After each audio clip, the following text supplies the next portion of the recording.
Good evening and welcome to the regular meeting of the Independence City Council for Monday, September 17th, 2018. Our invocation this evening will be offered by Dr. Shirley Murdoch, YSA instructor for the LDS Church. If you would please stand for the invocation and remain standing for the Pledge of Allegiance.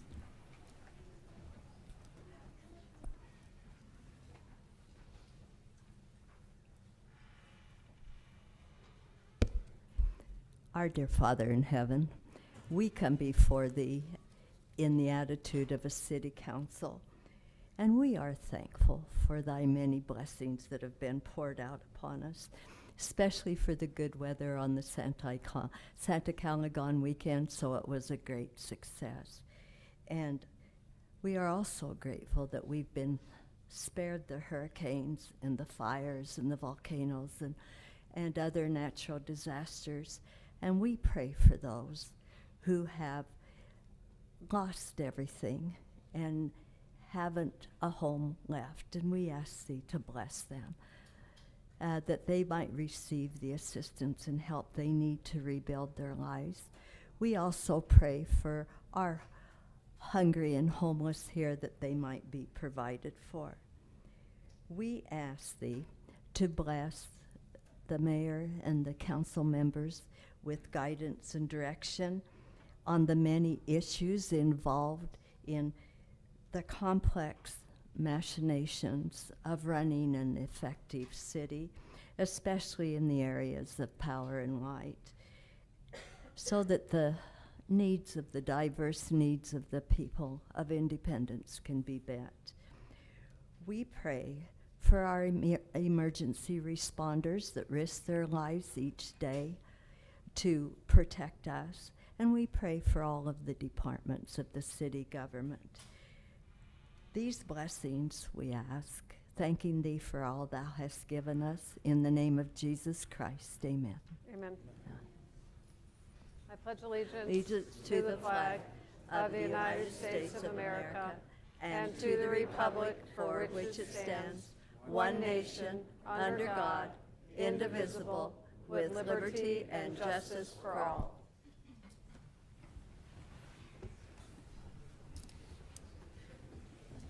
Madam City Clerk, will you please call the roll?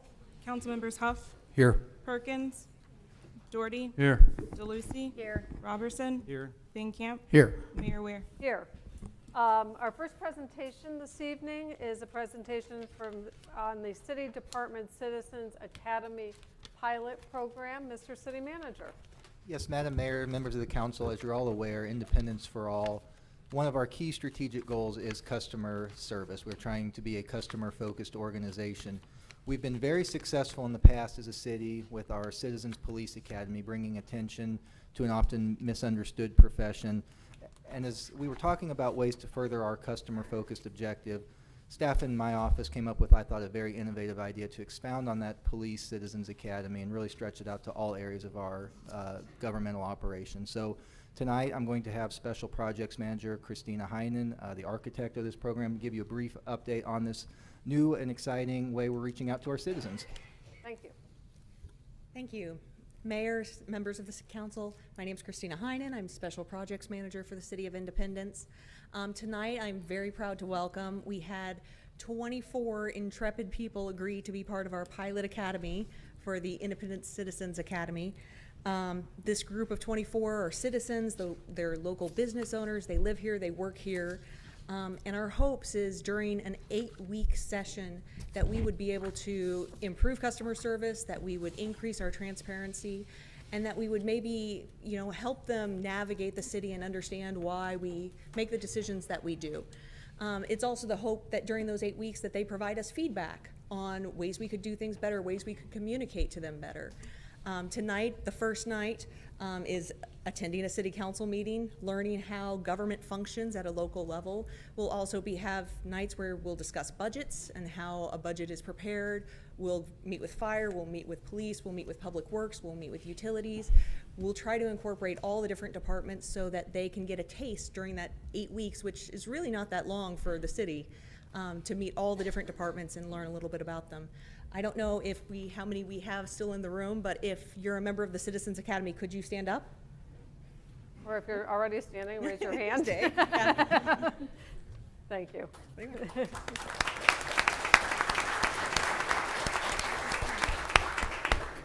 Do you have any questions?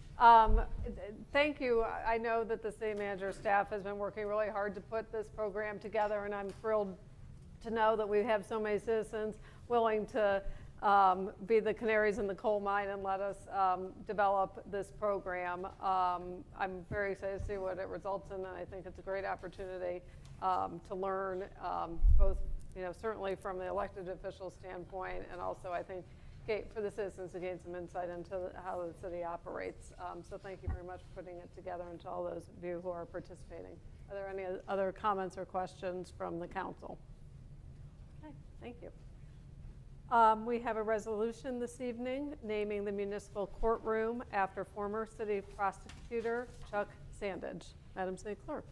Whereas Chuck Sandage was appointed the first full-time independent city prosecutor on May 19th, 1969, serving in that capacity continuously with distinction, prosecuting nearly 1 million cases until his retirement on May 31st, 2002. And whereas Chuck Sandage is a native of Independence, Missouri, graduating from St. Mary's Elementary and High Schools and earning the rank of Eagle Scout with St. Mary's Troop 221. And whereas Chuck Sandage received numerous honors and awards and honors from different entities, clubs, and organizations, including the Independence Fraternal Order of Police. And whereas Chuck Sandage was the first municipal prosecutor to successfully prosecute an infant mortality hot car case in Missouri, and the first city prosecutor to set up DUI checkpoints in Missouri, and the first municipal prosecutor to successfully prosecute pornographic magazines and movie cases under the new U.S. Supreme Court guidelines in the late 1970s. And whereas Chuck Sandage always strived to conduct himself, in the words of the Independence Examiner of June 10, 1980, to be a courtroom prosecutor machine, to bring justice to the courtroom. And whereas Chuck Sandage was an early advocate of community policing and frequently spoke to neighborhood groups regarding various city ordinances and regulations, working toward a stronger, healthier, and safer city for all citizens. And whereas Chuck Sandage made great effort to impact his goal to always do the right thing in his speaking engagements to civic organizations, school groups, and the Independence Youth Court, in furtherance of his dream to make Independence, Missouri the best city in America. And whereas Chuck Sandage has been abundantly blessed with the love and admiration of a wonderful family, whose members include wife of 56 years, Ava, a retired prosecutor for Jackson County, Missouri, 2 daughters, Lisa Sandage and Jacqueline and Jeff Regier, and his grandchildren, Mallory and Joseph Regier. And whereas the City Council wishes to recognize and commend the dedication that Chuck Sandage gave to the City of Independence. Now, therefore, be it resolved by the City Council of the City of Independence, Missouri as follows. The Municipal Court located in City Hall, 111 East Maple Avenue, be and hereby named Chuck Sandage Municipal Courtroom. Thank you.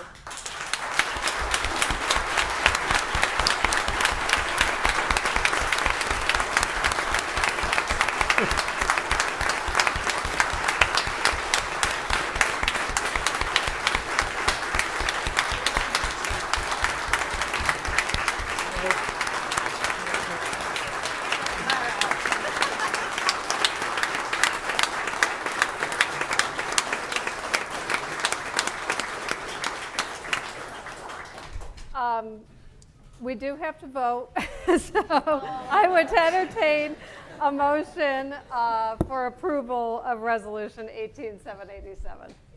So moved. Second. It's been moved and seconded. Is there any discussion? Hearing none, please call the roll.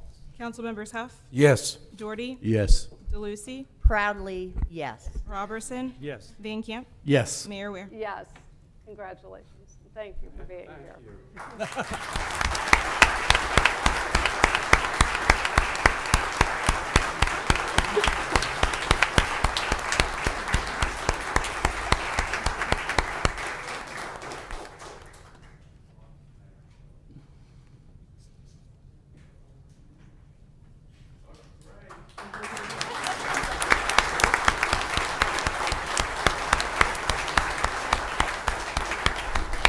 Would you like to say a few words? You have to talk to us, Chuck, from behind the podium. Be my guest. I'll make it brief. I'm overwhelmed by this great honor. I'm overwhelmed by all the people here tonight.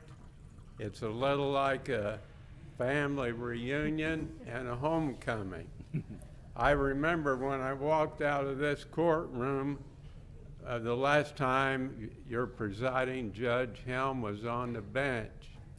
Judge Helm's last words to me were, "Chuck, they ought to name this courtroom after you." I chuckled and said, "That'll be the day." And I forgot all about it until this past spring. And I want to thank our honorable mayor, all our city council members, and especially Mayor Pro Tem Tom Van Camp, his aide Sheila, Jennifer, and all your staff for all the work that you did putting this event together. If I could continue for a few more minutes, or members of the audience I would like to recognize, and the number one gentleman is retired Judge Jack Gant. And he's seated right there.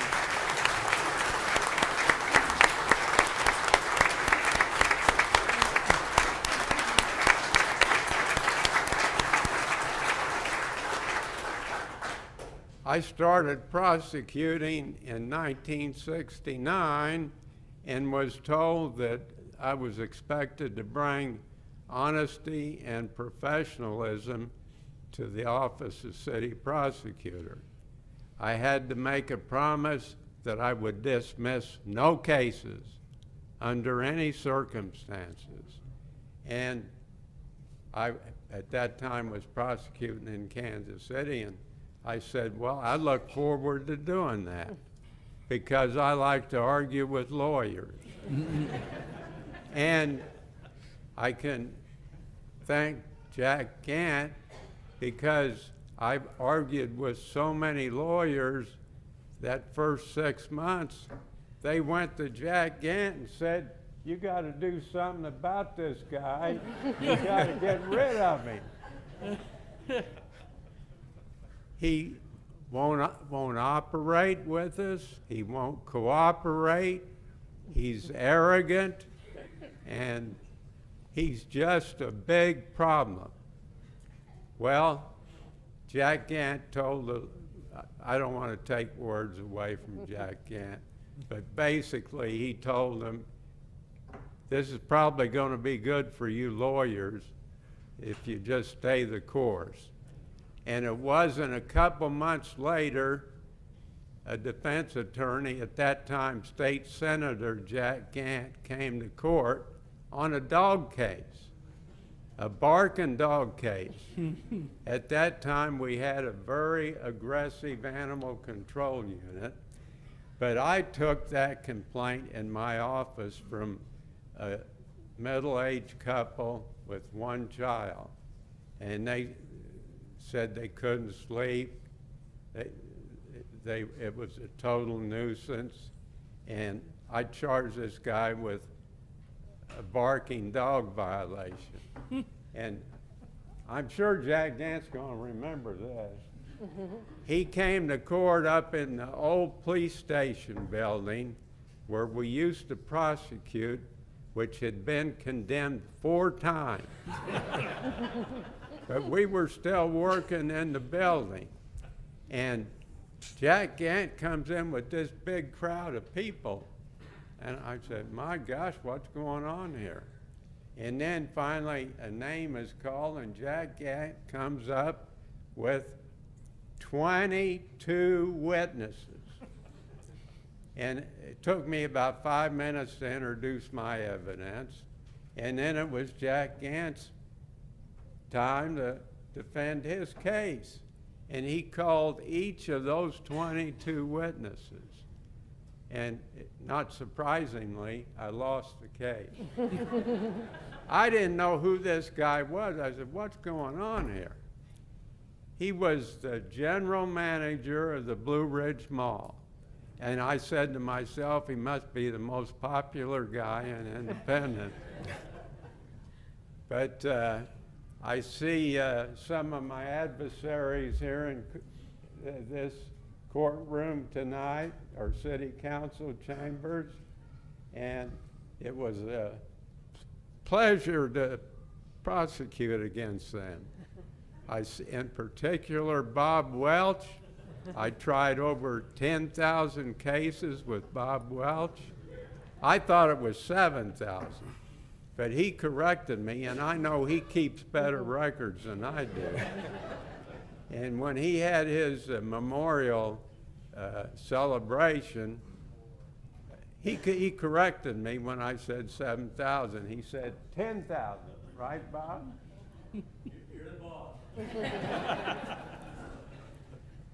I also want to thank the outstanding municipal court clerks I had the pleasure to work with, their great staffs, our great, brave, and hardworking police officers and their chiefs, the fire department, the codes enforcement, the buildings and permits, and even the dog cases.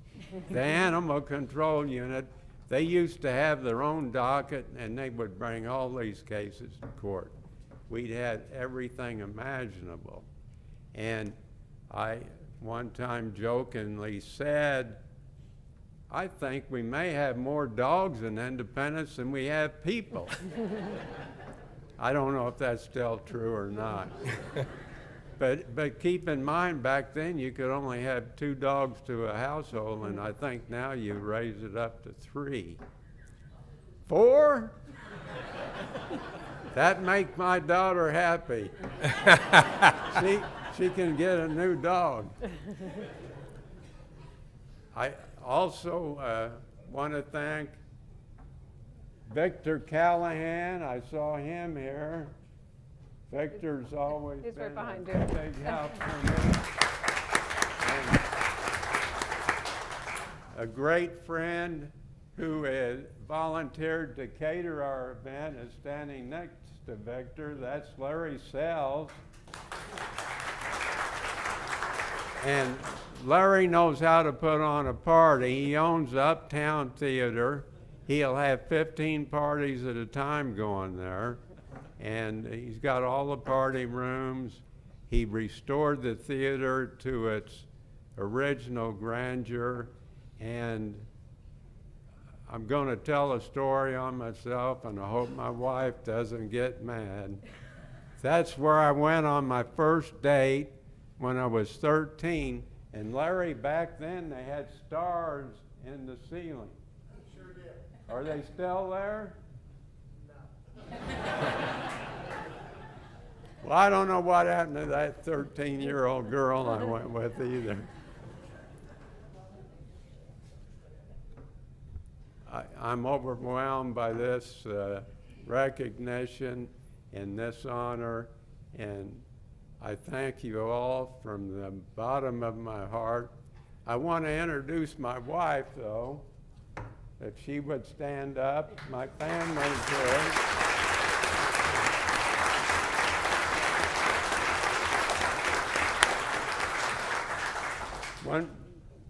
Right after I took the job, we bought a new home. And a decision we had to make was whether or not to have a listed phone number. A lot of people here don't know what that is because we don't have phone books anymore. But we went ahead and had a listed number because we decided that the prosecutor should be available to the public 24/7. And the public took us up on that. And my poor wife, she had to handle most of those phone calls. And she got real good at it. And she even had, most of them involved domestic violence. And at that time, about the only way you could get a domestic violence case charged unless somebody went to the hospital was they had to come to my office, and I interviewed them and would file the charge. And my wife knew the routine and the policy of the city, and she would explain and comfort them and talk to them, and I'm sure she had thousands and thousands of calls. But a good thing came out of it. I think that instilled the fire in her belly to go to law school, which she went back to college in '78. She graduated from law school 20 years after I did. So I'm very proud of her. My two daughters are here, Lisa and Jackie. They're right behind me here. And my two grandchildren, Joseph and Mallory, right here on the front row, and my son-in-law, Jeffrey. And like I said, this is a little like a family reunion. I want to thank all my family members for being here. I want to thank all my friends for being here. And I still can't believe this happened. Thank you. Thank you.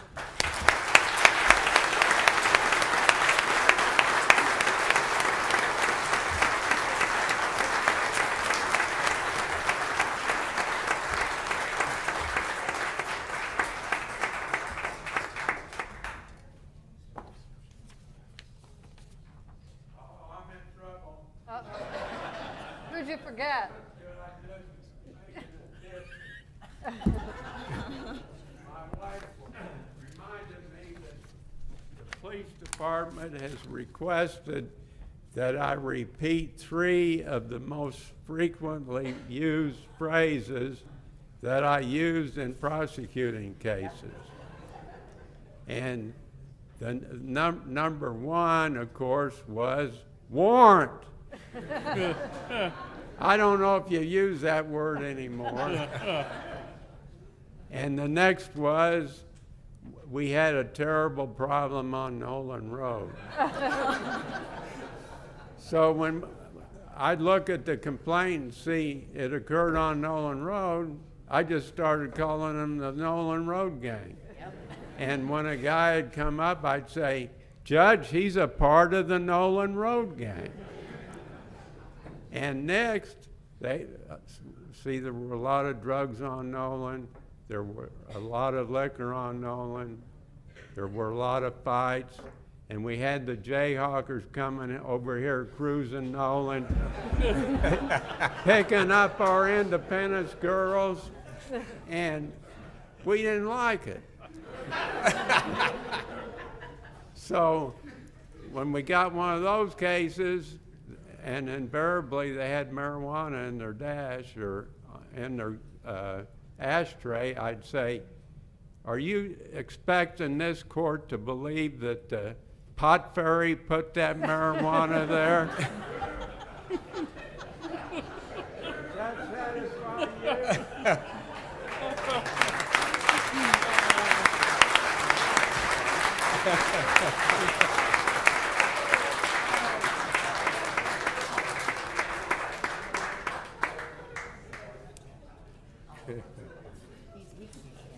Well, that's going to be hard to top tonight. Thank you. Judge Gant, great to see you. Thank you for being here. And obviously, you know how much this community, Mr. Sandage, loves and respects your service to our city. So thank you, an honor well deserved. I know you all have a party to get to. You're welcome to stay, but we're going to move on with our agenda. So I'll give you a few minutes if you want to get on to your celebration.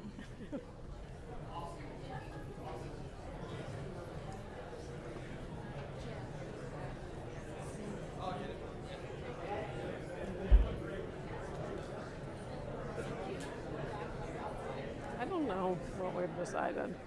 I think so. What do you think? Outside, that's where people will see it.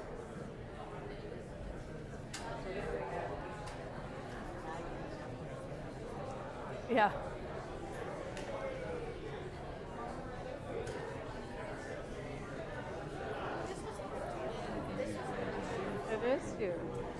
Yeah, he was there We've for been a while. talking about it. Like the one that calling home sticky. Yes, it is. Yes.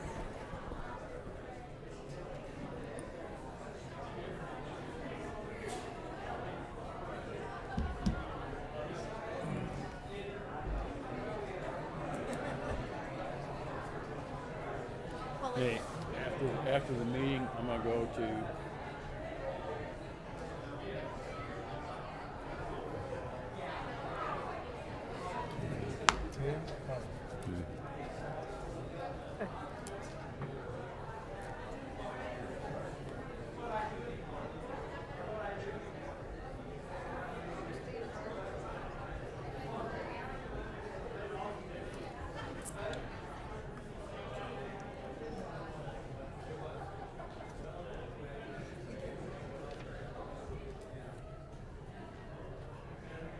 How are you? Nice to see you. Thanks for being here.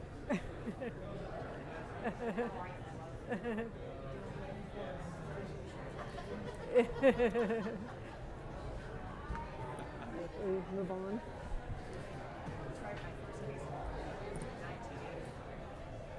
Is that right?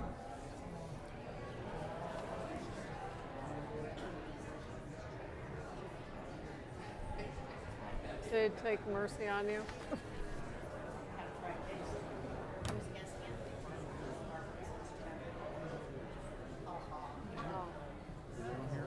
Okay, thank you all for giving us a few minutes to have that recognition and celebration. We'll move on with the rest of our very full agenda this evening. We have a proclamation this evening for Constitution Week and Citizenship Day 2018. Madam City Clerk. Whereas we the people did ordain and establish a constitution for the United States of America to secure the blessings of liberty for ourselves and our posterity, and whereas it is important that all citizens fully understand the provisions, principles, and meaning of the Constitution so they can support, preserve, and defend it against encroachment. And whereas Constitution Week provides an opportunity for all Americans to learn about and to reflect upon the rights and privileges of citizenship and its responsibilities. And whereas September 17th, 2018 marks the 231st anniversary of the signing of the Constitution of the United States by our nation's founders. And whereas the Congress, by a joint resolution on February 29th, 1952, designated September 17th as Citizenship Day, and by joint resolution of August 2nd, 1956, requested that the President proclaim the week beginning September 17th and ending September 23rd of each year as Constitution Week, and it is fitting to accord official city recognition to this important anniversary. Now, therefore, Eileen N. Weir, Mayor of the City of Independence, Missouri, do hereby proclaim September 18th, 2018 as Citizenship Day and the week September 17th through 23rd, 2018 as Constitution Week in the City of Independence. Thank you very much. If you'd please come forward.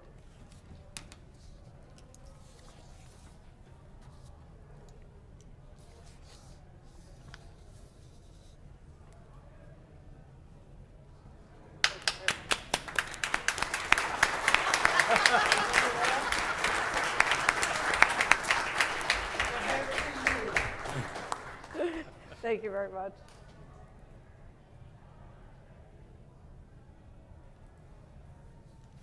Thank you.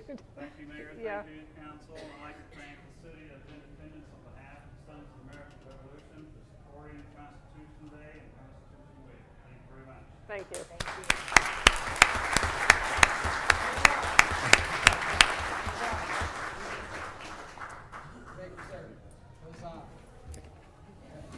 Yeah, good to see you. Sure, thank you, Thank sir. you. All right, buddy. Okay, this takes us to our consent agenda. Mayor Weir, Councilman I move Page. to approve the reports and recommendations of the city manager. Second. It's been moved and seconded. Are there any items any council member wishes pulled for separate consideration? Madam Mayor, Yes. 18790. Okay. Any others? Okay, hearing none, please call the roll on the consent agenda minus item 18790. Sorry. Councilmembers Huff, Yes. Doherty, Yes. DeLucy, Yes. Robertson, Yes. Van Camp, Yes. Mayor Ware. Yes. Councilmember DeLucy, 18790. 18790, Madam Mayor, is a resolution mandating that our municipal court be available to serve the public from 8 to 5, Monday through Friday, and remain open except for legal holidays, and I assume also weekends. I know our municipal court is a member of the 16th Judicial Circuit, and it is in fact open 8 to 5, Monday through Friday. I also know that no one at the municipal court was asked what they thought of this ordinance. I know that the window closes for fines to be taken at 4 o'clock, but the phones are still answered and the staff is still here to answer questions until 5. The reason the windows are closed at 4 o'clock to quit taking money is because it takes about an hour for the employees to close their registers, reconcile their books, and get the deposits ready to be made. I think it is micromanagement for this council to tell our municipal court how the municipal court should be run. I know that the only day that this court is not open Monday through Friday is the Friday of Santa Calagan Day. And I know for a fact that years and years ago, the staff of municipal court decided it was a nightmare to be open on that day because there was no parking. They couldn't conduct court. The 16th Judicial Circuit closes the court here on the square on that Friday. Our municipal employees take a personal day. It's not costing the city a dime for these employees not to be here that Friday. I think this is very poor planning, and I am very, very strenuously opposed to this resolution. Yes, Councilman Huff. Yes, the reason why this is on there is the people come up here to pay during lunchtime, and the court's closed. They come at 4, they get off work, and it's closed. We are a servant to the citizens of this city, and we need to be open and accept the money when they can make it there. It's already a burden enough, and then they can't even get in here to do lunch during their lunchtime. May I respond, Madam Mayor? Yes, Councilmember DeLucy. Years ago, the municipal court staff staggered their lunch hour so that they're closed from 11:30 until 12:30. That's to service the people at lunch. Starting next week, assuming everything goes well with our billing and our finance, people are going to be able to make credit card payments. The citizens are being served. For this council to tell our municipal court how to operate is not a good policy. Thank you. City Manager, do we have any other departments that completely close during lunch hour, like building permits or any other type of things? Off the top of my head, I'm not aware of any. There are circumstances where staff might be at a training, or there may be short staffing where a department needs to close, just out of manpower issues. But for a formal closing, Councilmember, I'm not aware of any off the top of my head. Okay. I've had complaints also where people would run in on their lunch hour because we don't have night court or be able to pay fines at night or on Saturday, and they come in, they've taken off an hour and a half from work, come in and pay. We're at lunch hour and there's no one here to accept the pay. If there was one lady at the window or one person to do the money at the window, I can understand it, they'd be gone during lunch, but there's more than one person there. I don't see why it wouldn't be a problem to have someone there to collect our funds that people have come in to pay and have taken off to work to pay. I don't see where that would cause a hardship. Now, I'm not advocating for them to be open on Saturdays or Sundays or nights at this point in time until we have a night court or weekend court, but they should be able to come in and pay their fees that they owe the city between our operating hours, which are from 8 to 5, standard Monday through Friday when the city's open. So I think there's enough people there that they could jockey that around. They don't all have to shut the window and go at one time. So I support this, and just so the people who owe us money can come in and pay their fees during our normal business operating hours. And that if we're closed on Santa Calagan, okay, so be it. But most people would not come up here. You couldn't get into the lot anyway. So that's why I would support this. Thanks, Madam Mayor. I have some concerns about this as well. as has been mentioned, we have made a significant investment in upgrading our municipal court system, and part of that upgrade is to accept online payments, and that should be fully implemented here in the coming weeks, which will, I think, alleviate some of the troubles that people have experienced in the past about having to physically come up to City Hall to make their payments. We are not adequately staffed in our court. We can certainly discuss with the city manager making some adjustments so that somebody is available during the lunch hour to make those payments, but that's something to take those payments, but that is something that we're going to have a recommendation from the court as to if that is more efficient than simply being closed for an hour and then being fully staffed the other hours of the day.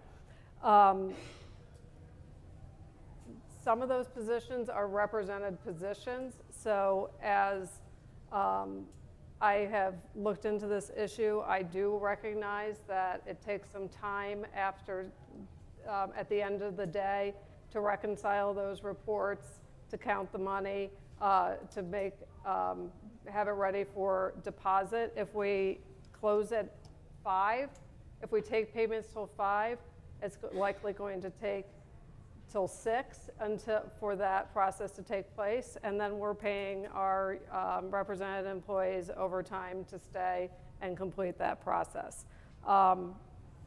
Moreover, as we continue to understand and operate under state law, Senate Bill 5, I feel that it's very clear in that legislation about the city council and the city management interfering with court operations or dictating court operations.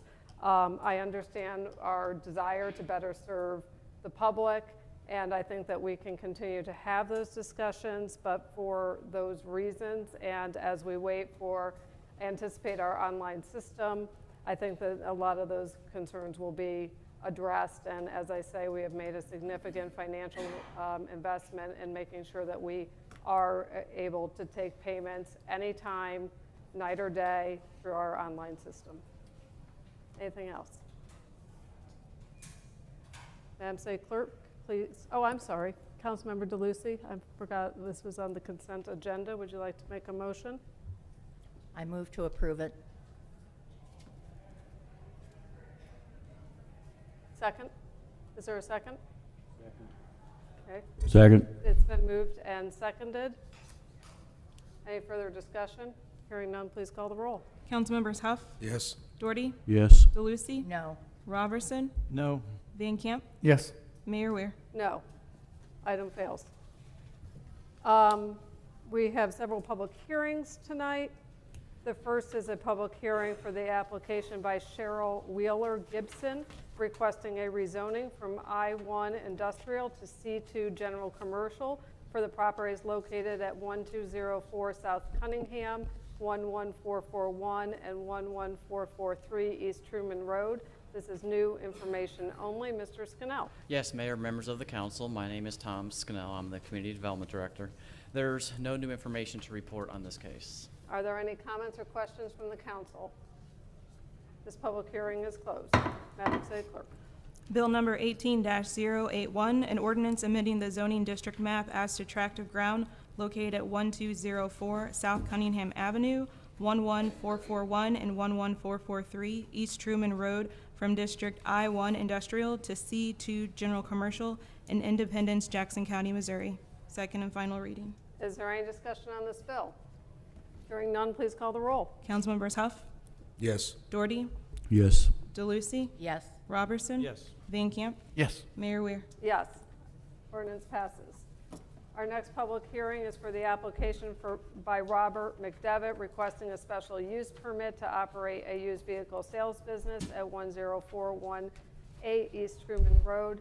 This is new information public hearing. The application has been withdrawn by the applicant. Mr. Scannell. There's no new information to report other than the applicant has withdrawn this application. Okay, is there any need to vote on the ordinance? Okay. Our third public hearing is for the application by Pedro Ariel Vargas de la Rosa, requesting a special use permit to operate a used vehicle sales business at 13801 East 35th Street Court South. This is new information only. Mr. Scannell. Yes, Mayor, members of the council, there's no new information to report on this case. Is there any comments or questions from the council? This public hearing is closed. Madam City Clerk. Bill number 18-083, an ordinance approving a special use permit to operate a vehicle sales business at 13801 East 35th Street Court South in Independence, Jackson County, Missouri. Second and final reading. Is there any discussion on this bill? Madam Mayor, I do have a question. Yes, Councilmember. It seems to me, Mr. Scannell, we're getting a lot of used car lots. Is there a limit as to the number of used car lots that we allow in the city? There's not a maximum number that the UDO puts a cap on. Do you have any idea how many we already have? In the last probably 5 to 7 years, I think the Plan Commission and Council have considered around a dozen used car special use permit applications. As far as the total number that we have within the city, I don't have that number. Thank you. Thank you, Madam Mayor. Any other discussion on this bill? Hearing none, please call the roll. Councilmembers Huff, Yes. Doherty, Yes. DeLucy, No. Robertson, No. Van Camp, No. Mayor Ware. No. Ordinance fails. Our next public hearing is on the issuance of Chapter 100 bonds by the city for the 39th Place Apartments Project, also known as the Ansley Apartments Project, to be located near the southeast corner of the intersection of Jackson Drive and East 39th Street. This is a full public hearing. Mr. Scannell? Yes, Mayor, members of the council, this is the public hearing on the issuance of Chapter 100 bonds for the 39th Place Apartments. This project is going to consist of 280 units within the 5 buildings on the approximately 13 acres. As part of this project, roads and other infrastructure will be extended to serve this development, which also opens up the surrounding property for development. This project will be constructed during the years of 2018 through 2020. With the Chapter 100 bonds, the city holds the title to the improvements and lease those back to the company for lease payments, which are equal to the principal and interest on those bonds. The structure of this Chapter 100 bond will result in essentially 50% tax abatement for the years 2020 through 2033. Payments that will be made in 2018 and 19, which will be equal to the property taxes that are due on this property. So resulting in those first two years while the project is under construction, there's no tax abatement. As part of this project, a sales tax exemption on the construction materials is also included. Tonight we have representatives from Gilmore Bell, who's the bond counsel for the city, as well as the applicant is here to address any questions. Okay, thank you very much. This is a full public hearing. Is there anyone present who would like to speak in support of this issuance? In support?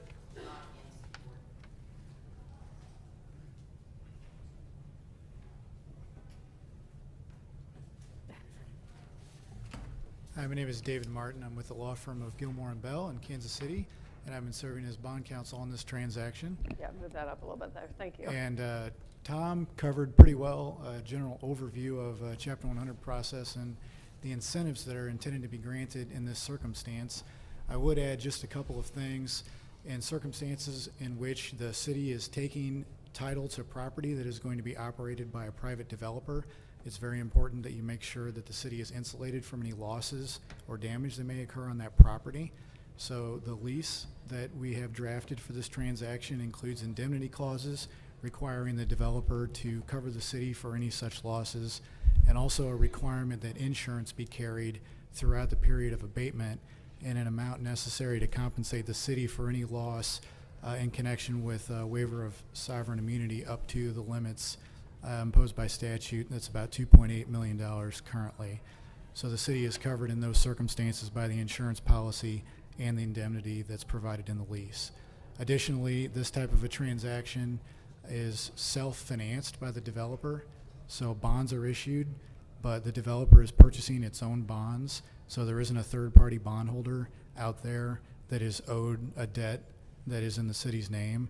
And additionally, any payments that are made under the bonds cycled through to the developer in this circumstance are only to the extent of lease payments that are made by the developer. So the city is not on the line for any payments that would be made on the bonds. Does anybody have any questions that I can answer on the bond structure? We'll complete the public hearing, then we'll ask for comments or questions. Okay, Thank you. All right, I appreciate it. Thanks.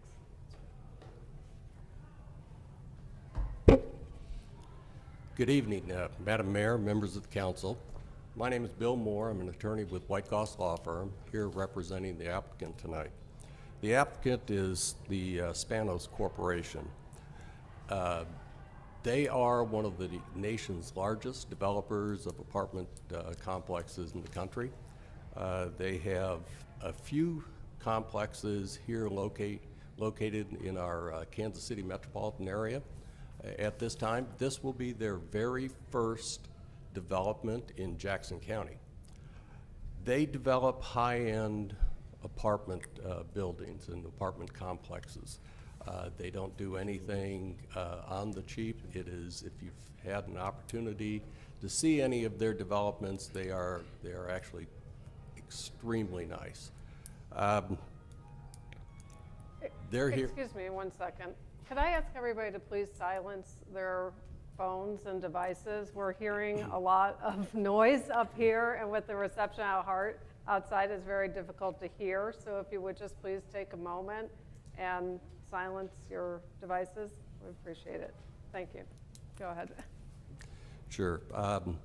So they're here into the community now to invest over $37 million in the construction of this development.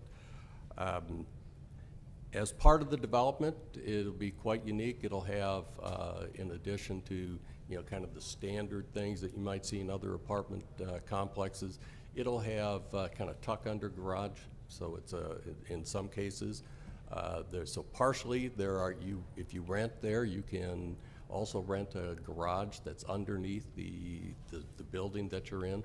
As Tom indicated earlier, there are 5 buildings. In addition, they have a dog park.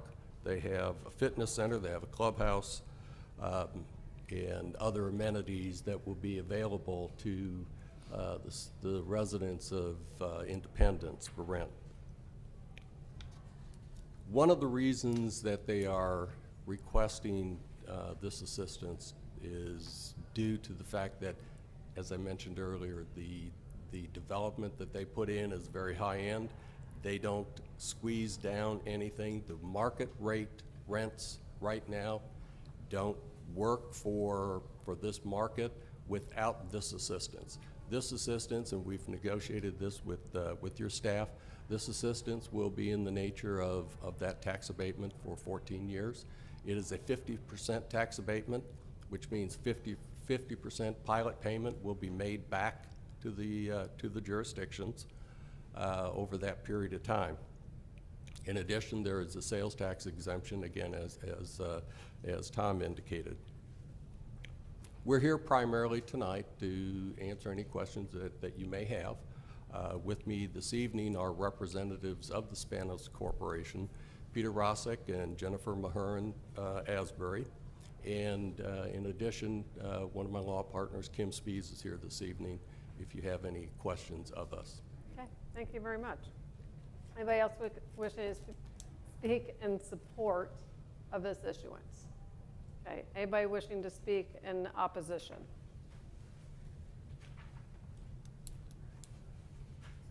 Madam City Clerk, do I need to be sworn in? No. Okay, my name is Lucy Young, 2320 Viking Drive. I'm in opposition to this, not because it's a beautiful product, I gotta tell you. My problem is the fact that these Chapter 100 bonds are for industrial use. And industrial use might come along and you will not have the availability to fund jobs in this town. And you keep telling us that that's what you want to do, is generate jobs.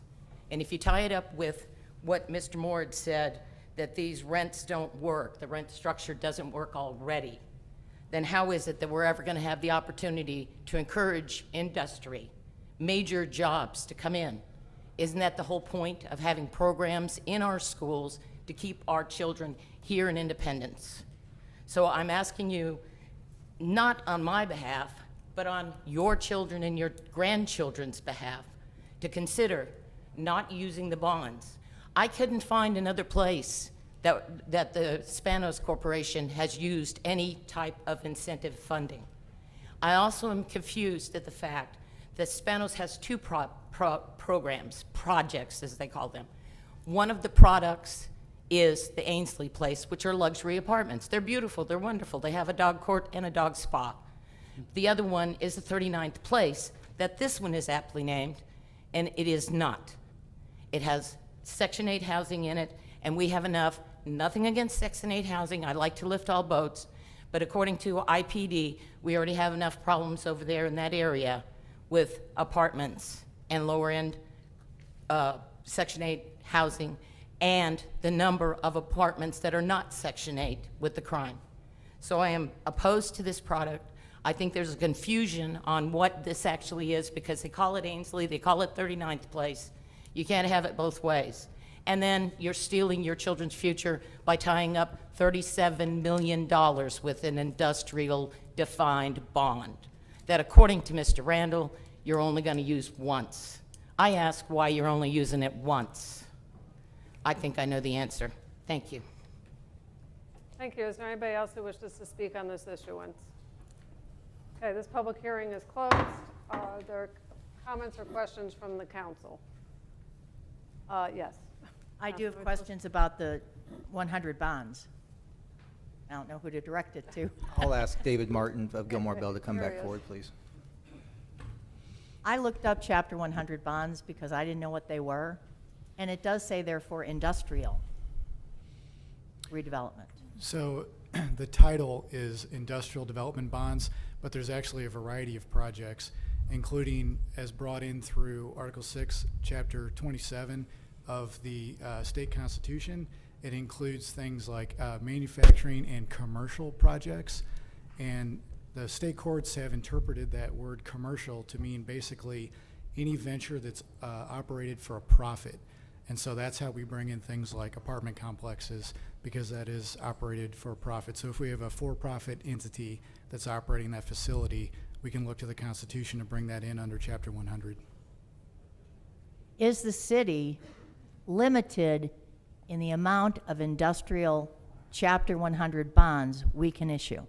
No, there's no limit. So we issue $37 million in bonds, right? That's what they're requesting. What kind of money does it save them for us to issue $37 million in bonds? So the Chapter 100 plan describes the tax abatement in that 50% over 14 years, which was mentioned a couple times, and that turns out by our calculations to be about $2.9 million in savings over that time period. They're only saving $2.9 million and we're issuing $37 million in bonds?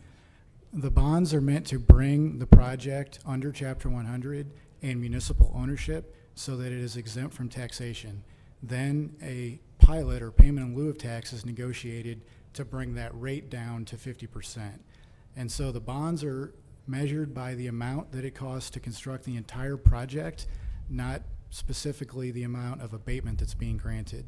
So the net abatement after 50% pilots are paid is approximately $2.9 million. I want to know how much money are they saving by having the city issue $37 million in bonds? That's my question. Okay, so they're saving approximately $2.9 million plus the $500,000 that we anticipate they'll save from the sales tax exemption. So we're at 3.4, correct? Correct. How much money are they saving in the construction sales tax? We estimate that to be, that's about $500,000. So we're at 3.45. Well, no, so, excuse me. We should be at we should be at the 3.4 because we're only talking about that $500,000 once. Okay, and what is the city's exposure if this company goes belly up?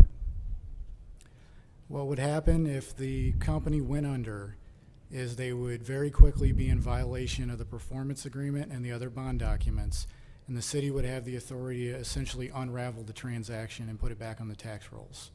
There's no exposure for bond payments. Those are only in the amount of the lease payments that are made to the city by the company.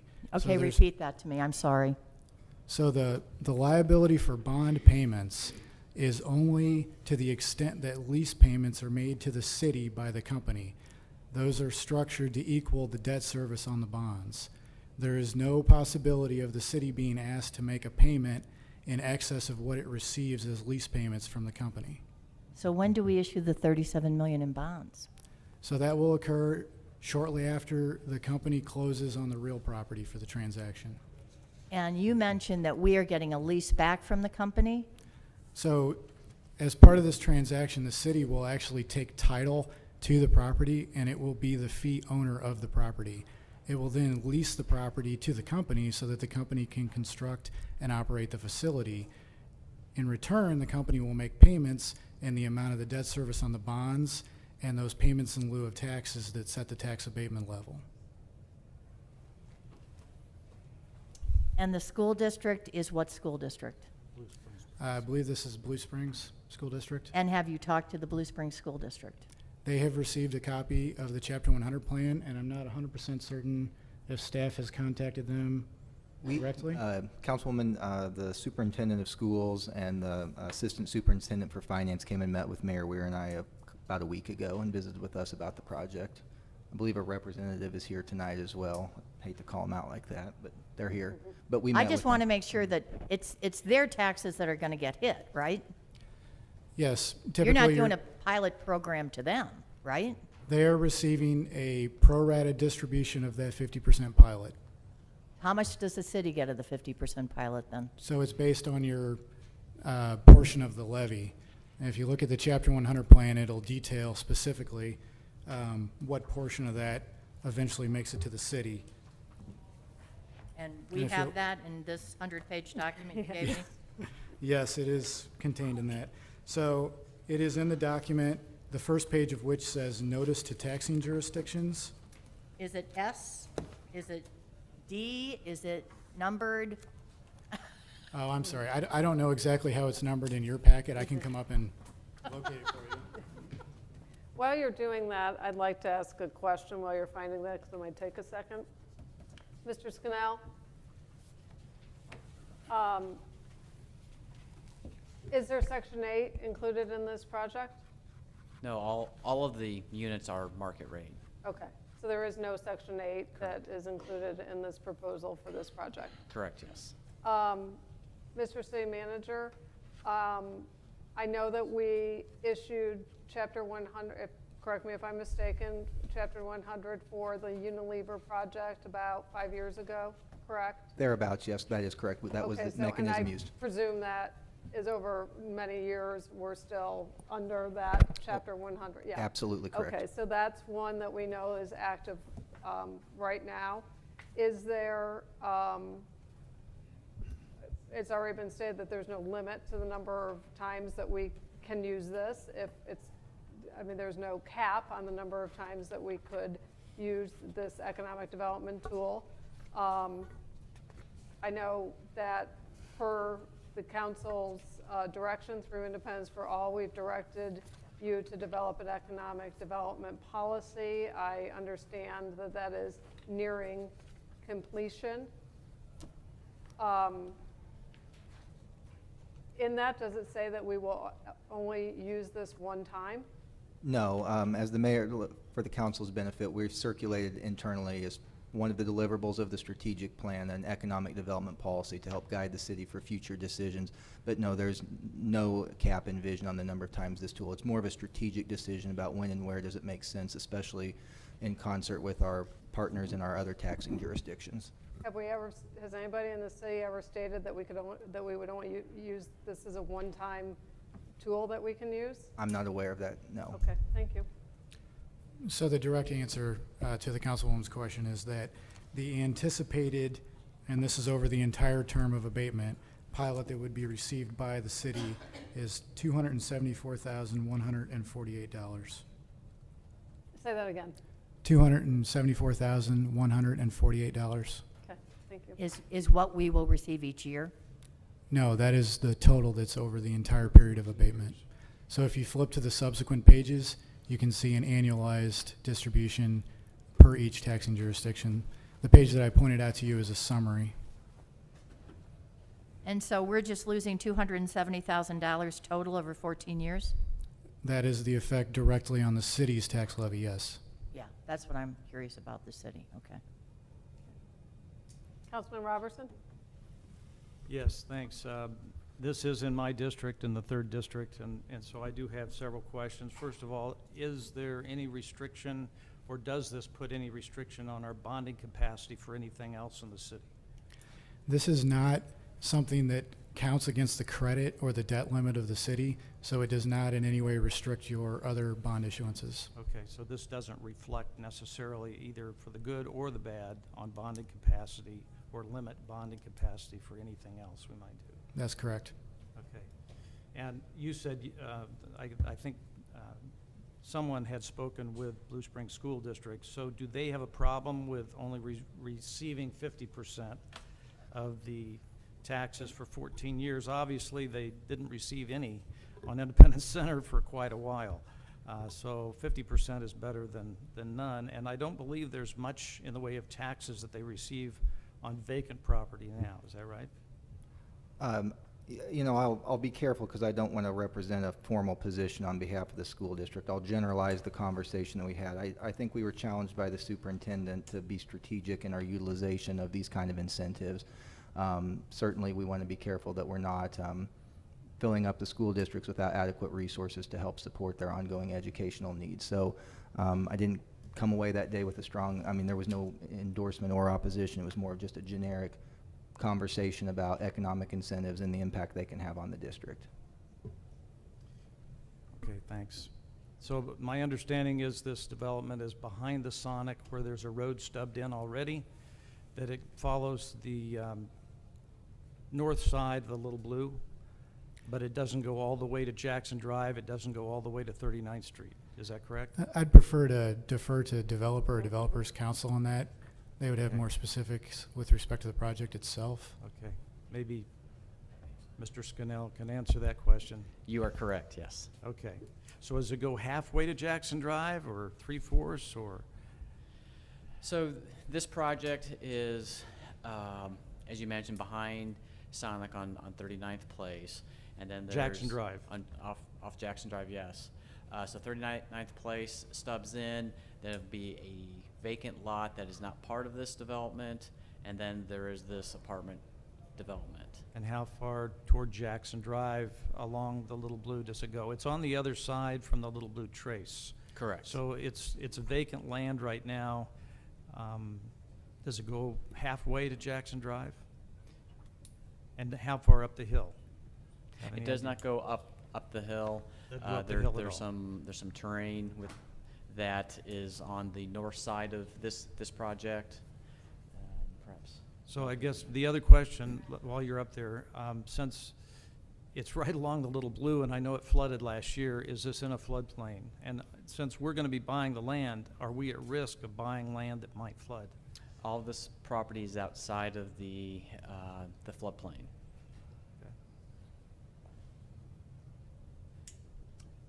One last question. I had someone online ask about whether I had a conflict of interest since I'm a member of the church that owns the ground. I wondered if I could ask our attorney, because that was something that was requested to be looked at years ago. Yes, Could you? there is a prior Board of Ethics opinion that concluded that mere membership in a church does not create a substantial conflict of interest when addressing a matter that relates to the church from a zoning perspective. Thank you. Any other comments or questions from the council? One more question. Yes. Can it be switched to Section 8? Right now, as we sit here, we're hearing about luxury apartments. We issue the bonds. Can it be switched? They do not have the ability to simply undertake whatever project they desire. There is a project description in the bond documents that describes the luxury apartments with the 5 main units and 280 units within those, the dog park and the other amenities. So if they were spending funds for a project that were outside of those bounds, the city could refuse to continue with the Chapter 100 structure and basically collapse the tax abatement and refuse the tax abatement for the project. What about when the tax abatement expires? After the term that the abatement expires, there's no contractual obligation for them to operate it in any certain manner. I would imagine that they might have to come back for a zoning change or something along those lines. But at the end of the tax abatement period, there's no further restriction on the use of that property. Okay, thank you. Anything else? Okay, thank you very much. Appreciate it. Thank you. Our final public hearing this evening is for the voluntary annexation of 2 adjacent tracts totaling 91.66 acres located generally south of East Truman Road and east of South M7 Highway in Jackson County, Missouri. This is a full public hearing. Mr. Scannell. Yes, Mayor, members of the council, this is the public hearing for consideration on the annexation of 2 tracts that total a little over 91 acres. This is a voluntary annexation. The property owners reached out to our water department. They plan to build a house on this property and would like to have city water. And per city ordinances, they would like to be annexed into the city. Currently, the property is zoned RA, which is, currently the property is zoned Ag in the county. If this annexation is passed, the property would come into our city with the zoning of RA, which is comparable to what it is in the county. If the annexation is approved, construction of the house would be reviewed, permitted, and inspected by the city to make sure it follows all of our standards. That concludes my presentation. I'm available for any questions. Okay, thank you very much. Is there anyone present who would like to speak in support of this annexation? Anyone wishing to speak in opposition? Lucy Young, 2320 Viking Drive. I know when you didn't see my name on the list as a speaker, you probably thought you had a night off, and I do apologize. The problem is that this, I'm just going to read the cover sheet to you. It says, whereas the City Council does deem it in the best interest of the health, safety, and welfare to annex said area of unincorporated Jackson County so that the city services may be provided to the annexed area. Section 1 says that the City Council, in its judgment, has determined that the City of Independence, Mo, has the ability to furnish normal municipal services to the area described as an Exhibit A, attached here to and incorporated herein. In the executive summary of Bill 18090, which is dependent upon this rezoning, it says the applicant has requested that the city annex this property so that the property owner can have water service. It is currently vacant land, and it's projected to put up 30 to 35 very nice homes on 3-acre lots. But this annexation is not in the best interest of the citizens' health, safety, or welfare. Health, because the health department was closed by this council this year. We are dependent upon Jackson County just as the property owner is now, so this does nothing to the benefit of the citizens' health. Safety. The Independence Police Department is already short-staffed. This council has not made funding an additional police officers a priority. From the IPD building to this site, it is 13 minutes driving the normal speed limit on Truman Road. It has a 16-minute drive time taking Nolan to 23rd to Truman. Surely it will have, that time would be in half if the emergency lights were running. So you're looking at 6.5 and 8 minutes respectively. What does that do to our city's ISO rating? I'll tell you how it affects it. We're looking to put 5 minutes on a cop on your door or a firefighter on your door. This doesn't affect the fire department because we got Station 10 out there. It does affect our police officers who are already overburdened. The 5-minute response has stretched this thin blue line to its thinnest possible, and it'll add an additional burden with this annexation. Welfare. The cost associated with this annexation of this vacant ground are police, fire, snow removal, eventually street maintenance, and of course, water service and IPL2. For 100 acres of empty ground and predicted 35 new homes. You put on a sales tax just recently because you told us your general fund was needing the money because bricks and mortar is no longer supporting the general fund. You have tonight, I just spoke on the $37 million bond that I can't believe does not adversely affect us somewhere if they default. I want to put it on record that if you want the citizens to share the burden of this with our police department, it is doing a disservice to IPD at this time.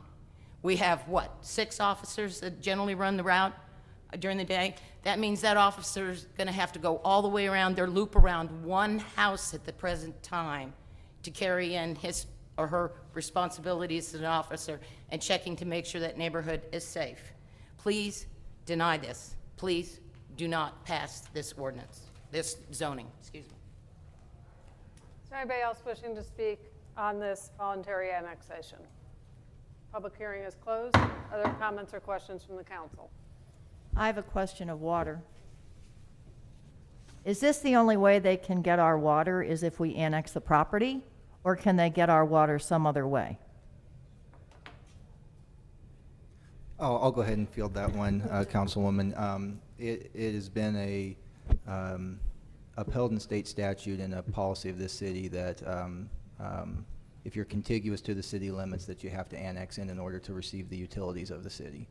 That's by ordinance, so we could change that ordinance. Is there something other than the ordinance that says that? And I'll go ahead and defer to the city attorney on that, and anything else that's not coming to mind.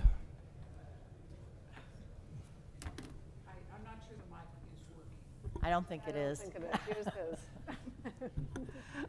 his. It is the city's policy. With electric, it is absolute, we cannot serve outside the city limits. We could conceivably serve water, but that creates any number of problems in having those facilities outside the city limits. There is also a rate factor included within this for service outside versus service inside the city limits. And I think the water director could explain that further.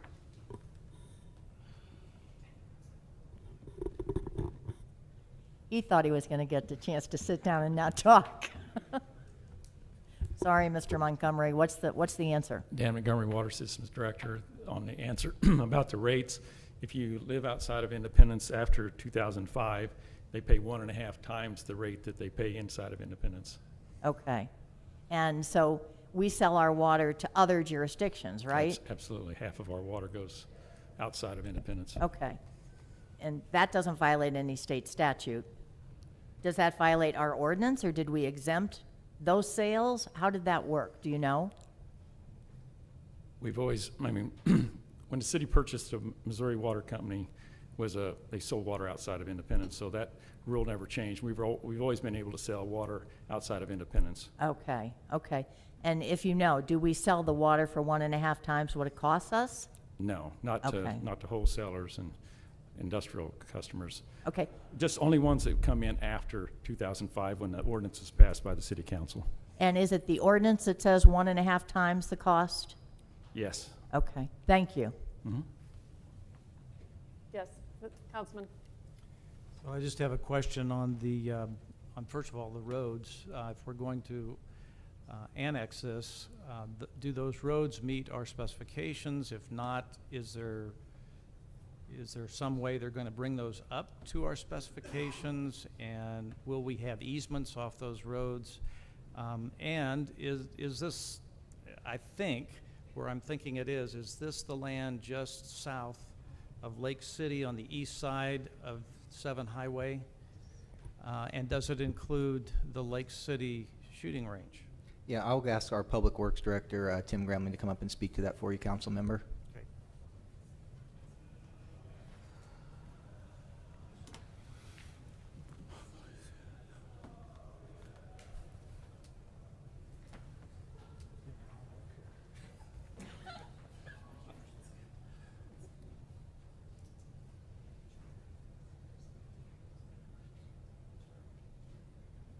Tim Gramley, Public Works Director.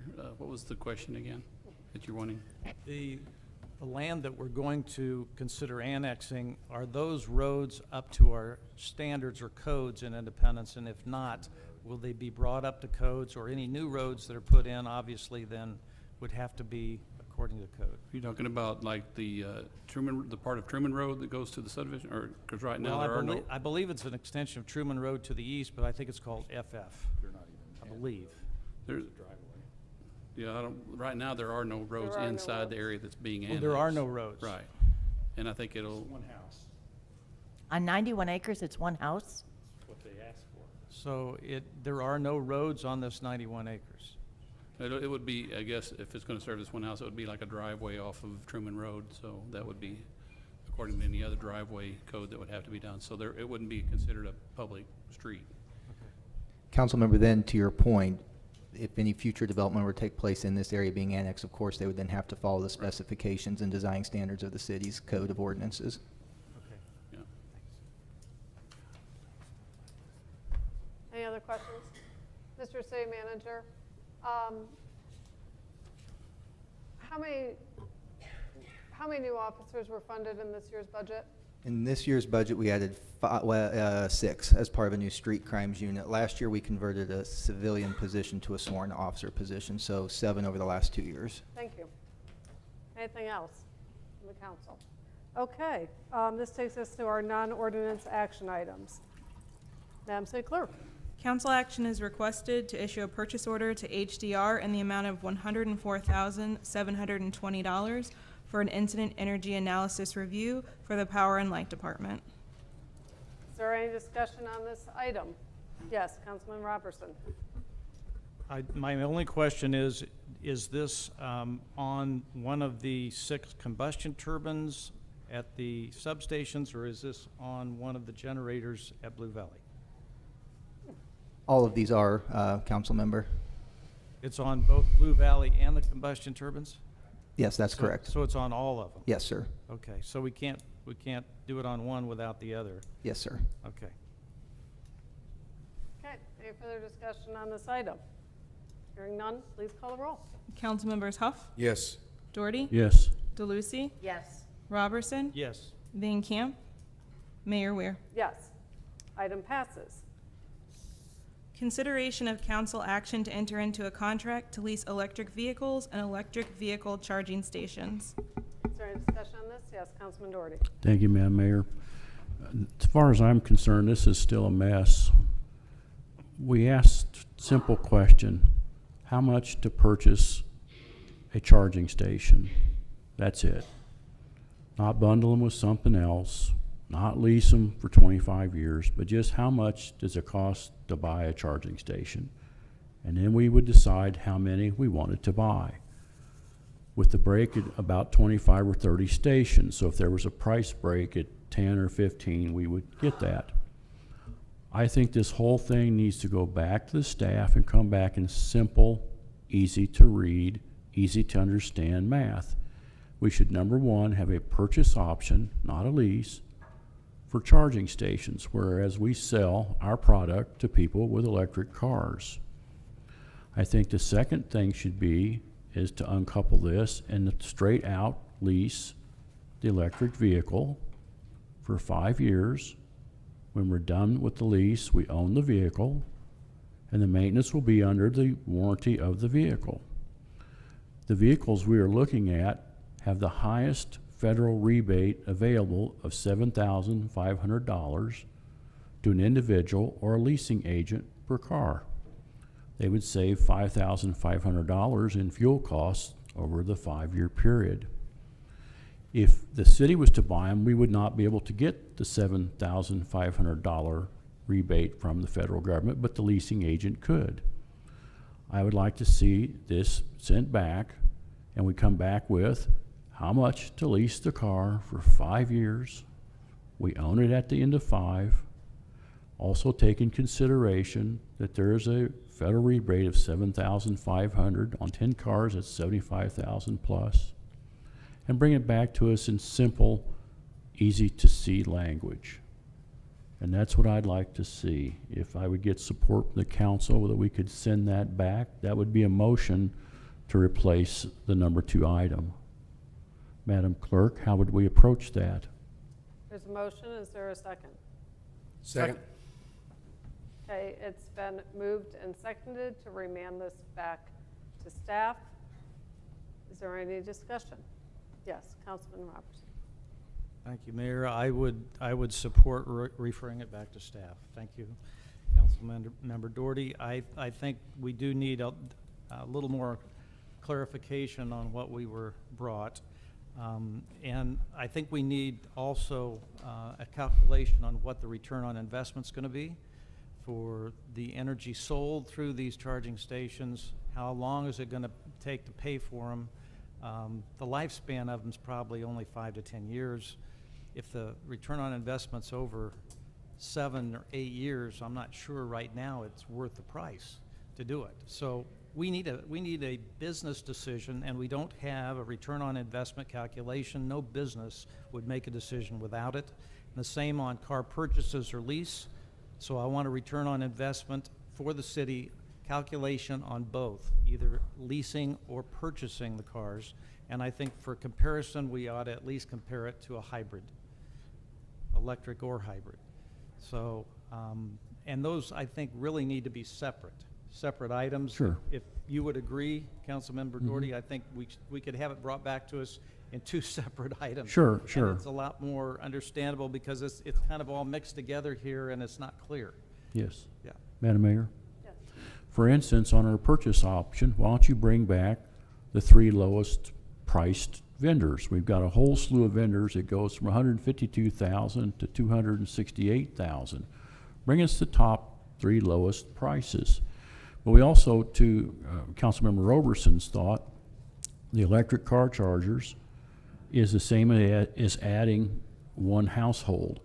So we would sell the equivalent power of 1 household.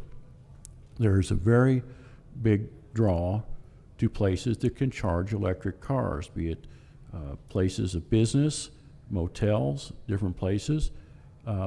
In Kansas City, there's over 1,100 charging stations, and those are a draw for people that have the electric cars to go to those businesses that they can charge them while they're shopping or dining or doing business at the doctor's office.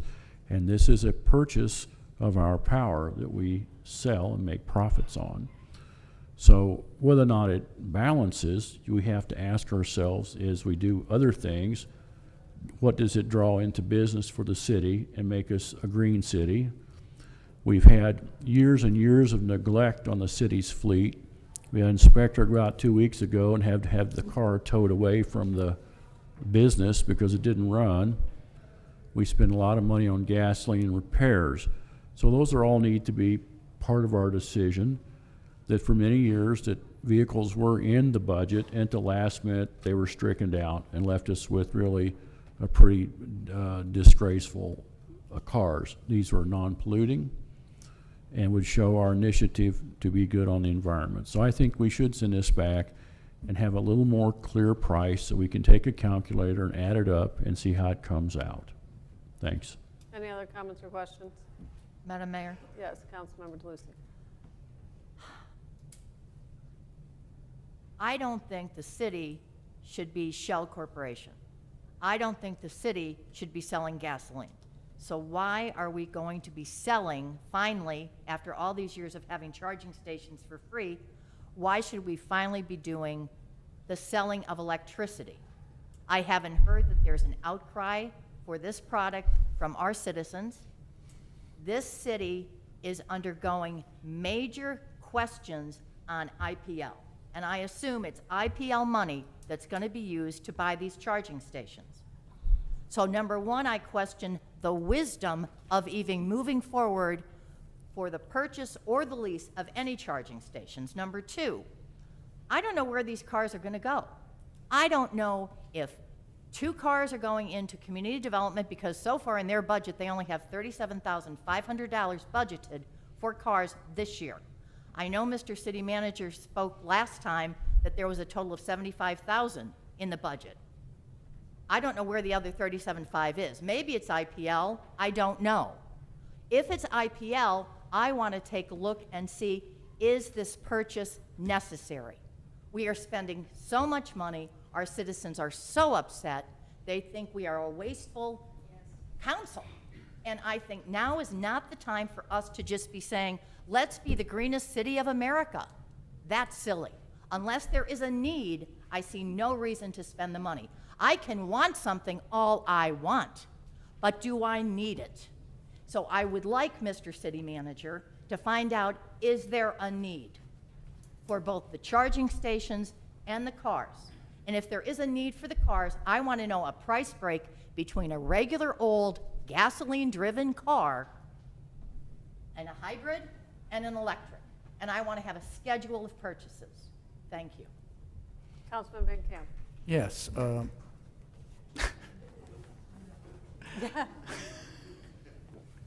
Thank you. Being an electric car owner, I agree with the council lady that it's not here now, but it is what's coming. I'm thinking about having one installed in my house. I already have a unit that will take it off the 110, but it's much faster and much more convenient to install at second tier. As we have talked, Dumb and Dumb, the tiers are just the same, but it's the second tier. I think that we have to look ahead as a city and see this as a future movement.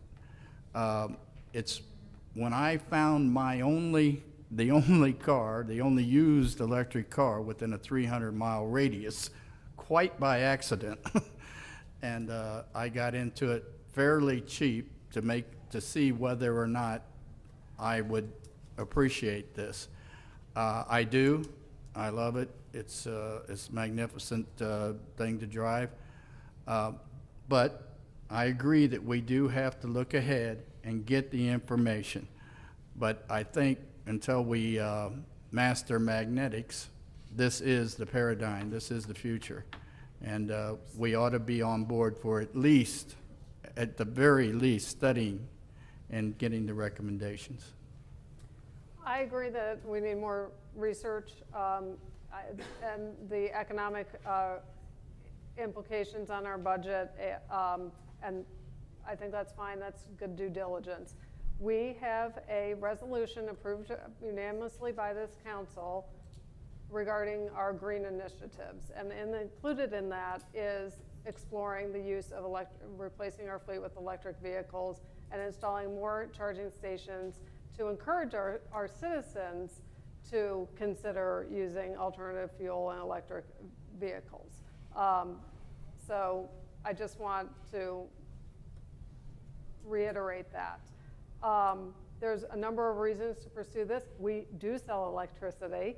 So I think that this is an important discussion to continue to have, and I believe that we will ultimately end up starting to replace some of our outdated fleet with more modern and fuel-efficient vehicles. But we just need to spend a little time teasing this out some more so that we make the right decision. Are there any other comments or questions? Hearing none, please call the roll on the motion. Council members Huff, Yes. Doherty, Yes. DeLucy, This is the motion to refer it back to staff, right? Correct. yes, Yes. Robertson, Yes. Van Camp, Yes, again, this is to go back to staff? Correct. Yes. Mayor Ware. Yes. Motion passes. Okay, this takes us on to our second readings. Madam City Clerk. Bill number 18-080, an ordinance approving a First Amendment to amended and restated arena lease between the city and Kansas City Mavericks LLC. Second and final reading. Mr. City Manager, I know that we have Brett Thiessen, our General Manager from the Mavericks, here this evening. I'd like to invite him to come up Please. and talk about this item.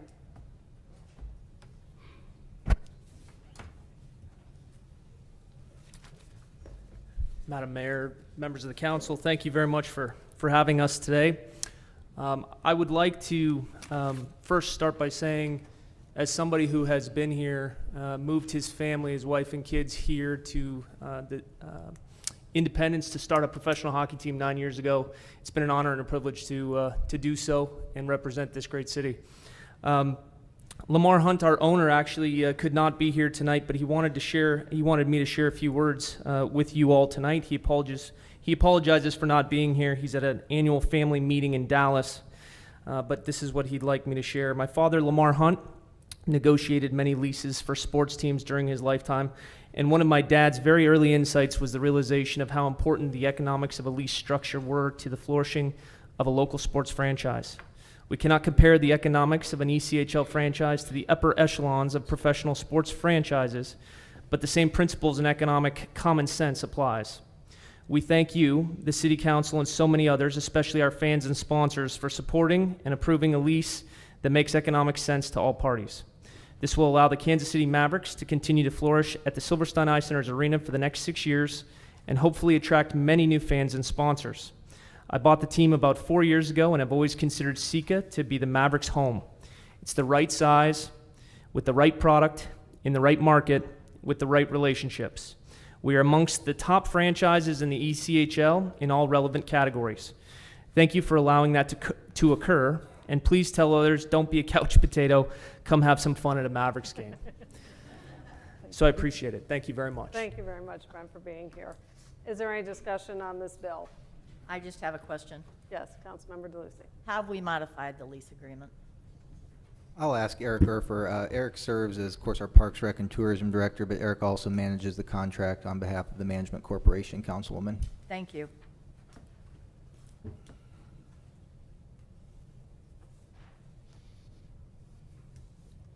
Good evening, Mayor, members of the council. Eric Herford, Director of Parks, Recreation, Tourism. Most of the lease agreement amendments were made between the Kansas City Mavericks and the owners or the operators of the actual facility. So there were some split differentials in concession revenues, things of that nature. There were some rent differentials that were made as well, some concessions made. The onus upon any of those revenues or expenses are borne by the management company. So if you recall, the agreement that we have with the management company, which is Global Spectra, it's a no-risk agreement towards the city. So anything that they do from a revenue perspective, they get to keep. If they're losing money, they have to write the check. So there's no risk on the city. So that's why those negotiations were primarily between them and the team. Okay, so we really haven't modified anything with ourselves and Spectra. Correct. The only other benefit that the city did insist upon as we went through there is there's an increased cap fee of 50 cents on some of the ticket scenarios. So the cap fee, which is the fee that you'll see on your ticket that goes to fund capital improvements there, was set at 54 cents. It now goes to $1 for most of those tickets. Okay. Okay, thank you very much. Mm-hmm. Thank you, Madam Mayor. Oh, you're welcome. Any other comments or questions from the council? Oh, I'm sorry, Councilman. No, just happy to have the Mavericks here. Thank you for the contract. Any other comments or questions? Hearing none, please call the roll. Councilmembers Huff, Yes. Doherty, Yes. DeLucy, Yes. Robertson, Yes. Van Camp, Yes. Mayor Weir. Yes. Congratulations. Thank you very much. You've been, we've loved having this franchise in our city. Brent, you've done a marvelous job managing it and running the organization for all the 9 years that you've been here, and we're proud to have you and your family in our community as well, and all the Mavericks do for our community. So thank you very much. Madam Clerk? Bill number 18-084, an ordinance authorizing and directing the city manager to enter into an agreement with Shepherd Enterprises to convey the former Fire Station 4 real estate. Second and final reading. Mr. City Manager, In reading the titling on this, I think it's a bit misleading to say convey. To me, that implies that we are simply handing over this property to a new owner. Can you explain I know that we are in fact selling this property, is that correct? Yes, that is correct. Okay. Conveyance would typically seem to indicate that we'd be giving it away. This is a sale of property to the proposed applicant here. Okay, thank you very much. Are there any comments or questions from the council? I want to know what the price is. It was in the document, I believe it was $12,000, is that correct? Does that sound right? I believe it's $13,000. $1,000. Yeah. And it's going into the general fund, the fire fund, where's it going? I just don't know. I don't know who funded the firehouse. It will be coming to the general fund, Councilwoman. Okay, thank you. Any other comments or questions? Hearing none, please call the roll. Councilmembers Huff, Yes. Doherty, Yes. DeLucy, Yes. Robertson, Yes. Van Camp, Yes. Mayor Ware. Yes. Bill number 18-085. An Madam ordinance. Mayor, Yes, Councilmember. on this one, I understand that there's going to be further changes made to this ordinance, so I suggest that we remand this back to staff so that we only deal with it once. Is there a second on the motion to remand it back to staff? I'll second it. Okay. I don't know. Yes, there is, thank you. It's been moved and seconded to remand this back to staff. This is the second time this has been before us. We have already called an adjourned meeting for next Monday to consider this item because there is a deadline. Is the council's understanding that there are errors in some of the calculations? Mr. City Manager, do you want to discuss that? Yeah, if council may recall, last year we had a similar situation where the assessor's office, as these numbers settle in, before they certify them, so they give us a preliminary number because of the timing of when these have to happen, we get them in front of the council, then we do get the final certified number from the county assessor's office. So what we've asked the clerk's office to help us facilitate is going into an adjourned meeting next week for the purpose of using those finalized certified numbers. Wish the process was a little cleaner, smoother, but we're working with another agency there. Okay, thank you very much. Is there any discussion on the motion to remand this back to staff? Hearing none, please call the roll. Councilmembers Huff, Yes. Doherty, Yes. DeLucy, Yes. Robertson, Yes. Van Camp, Yes. Mayor Ware. Yes, motion passes. This takes us to our first readings. Bill number 18-086, an ordinance repealing Article 46 of Chapter 1 of the Independent City Code, dissolving the Citizens with Disabilities Advisory Board and empowering the Human Relations Commission to continue the work of the board, and repealing all conflicting provisions of ordinance numbers 12246, 15005, and 15150. Bill number 18-087, an ordinance authorizing an amended contract with the Kansas City Area Transportation Authority for the purpose of providing intercity bus services in and to the City of Independence, intercity and intracity paratransit services, and transit management services for the period of July 1, 2018 through June 30th, 2019, in the amount of $910,053, and authorizing future minor change orders not to exceed $91,000. Bill number 18-088, an ordinance approving a plan for an industrial development project for the 39th Place Apartments, authorizing the City of Independence, Missouri to issue taxable industrial development revenue bonds and a principal amount not to exceed $37,565,000, and authorizing certain documents and actions in connection therewith. Bill number 18-089, an ordinance establishing an indefinite moratorium on the new construction license surcharge provided for in Chapter 5, Article 18 of the City Code. Bill number 18-090, an ordinance annexing a contiguous and compact area of land consisting of two adjacent tracts totaling 91.66 acres located generally south of East Truman Road, State Route FF, and east of South M7 Highway in unincorporated Jackson County, Missouri, into the corporate limits of the City of Independence, Missouri, and authorizing and directing the city clerk to do those things necessary to accomplish said action. Bill number 18-091, an ordinance amending the zoning district map as to tract of ground located at 19700 East 39th Place South from District R6, single-family residential, to District R30 PUD high-density residential planned unit development, and approving a preliminary development plan in Independence, Jackson County, Missouri. Bill number 18-092, an ordinance amending the Unified Development Ordinance, Chapter 14 of the Independence City Code, which will amend animal shelter and boarding regulations in Table 301-1 in Section 14-301-01. Thank you very much. This takes us to citizen requests. We have 4 citizens who have signed up to speak to the council tonight. Madam City Clerk, before I call them up, will you please review the rules of addressing the council? Yes. If this is your first time speaking on your topic, you'll have 5 minutes. If this is your second time addressing the council with the same topic, you'll have 3 minutes.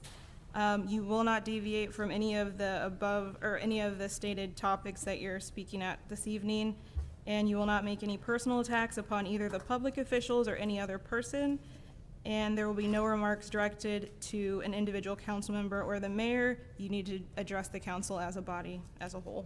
Thank you very much. Our first speaker is Brenda Van Fleet, who requests to speak to the council regarding health hazards regarding 5G networks. Ms. Van Fleet. Yes, thank you, Mayor Weir and City Council members. My name is Brenda Van Fleet. I own and operate Directed Wellness Center on this Independence Square. I'm here speaking in behalf of myself, my family, and my friends.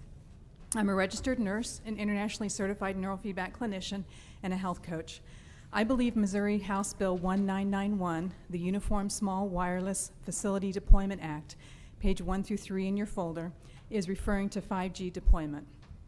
5G deployment will dramatically affect the health of each one of us, which is why we are requesting you consider the research and the health concerns.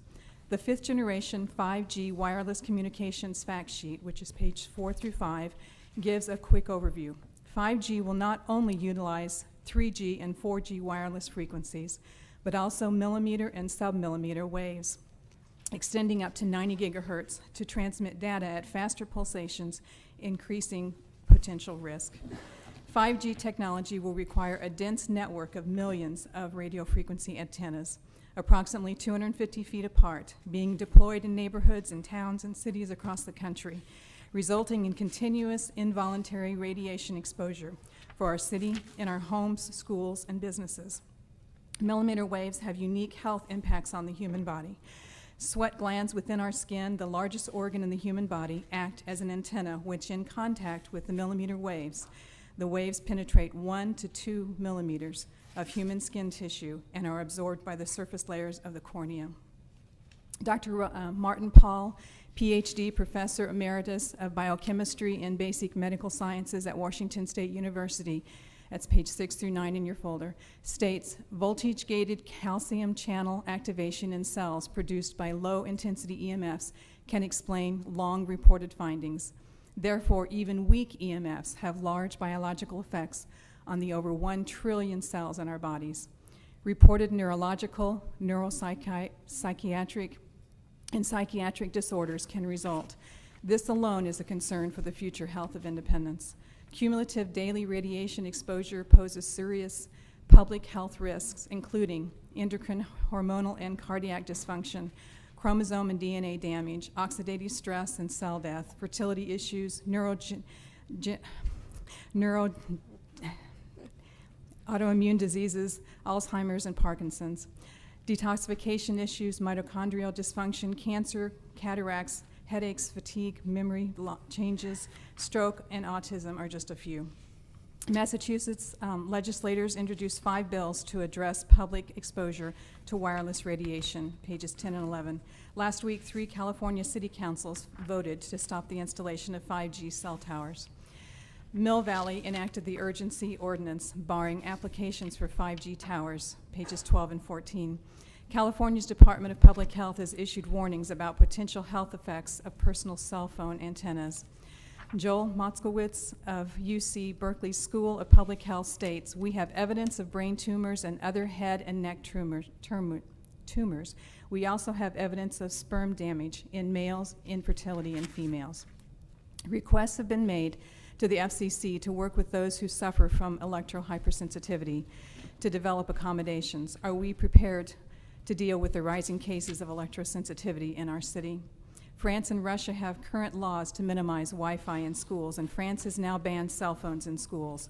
As of September 1st, 2018, 244 international EMF scientists from around the world signed an appeal to the United Nations and the World Health Organization and the UN Environment Program, urgently calling for greater health protection, stating the possible impact of deployment of these technologies on human health has not yet been thoroughly studied. Page 15. Of most concern are the most vulnerable among us, the unborn, the children, the infirm, the elderly, and the disabled. Currently, a 14-country study called Moby Kids is being conducted to examine the carcinogenic effects of RF and EMFs from mobile phone telephones on the central nervous system in children and adolescents. The international cohort Cosmos is running a study with 300,000 adults over the next 20 to 30 years. Dr. Anthony B. Miller of University of Toronto and Senior Advisor to Environmental Health Trust summed it up this way: "It is critical that governments take action to reduce human exposure to radio frequency radiation and halt the introduction of 5G networks." I plead with the council to ask our lobbyists to try to stop interference from Jefferson City so that you, the leaders that we have chosen to represent us and this great city, can have the ability to make these local decisions. I believe this city and the people are worth the effort. The future health of each one of us, as well as our posterity, depends upon this request. We need to ask ourselves, is this good for the children? Thank you. Thank you very much. Our next speaker is Beverly Harvey, who requests to speak to the council regarding Rockwood. Ms. Harvey.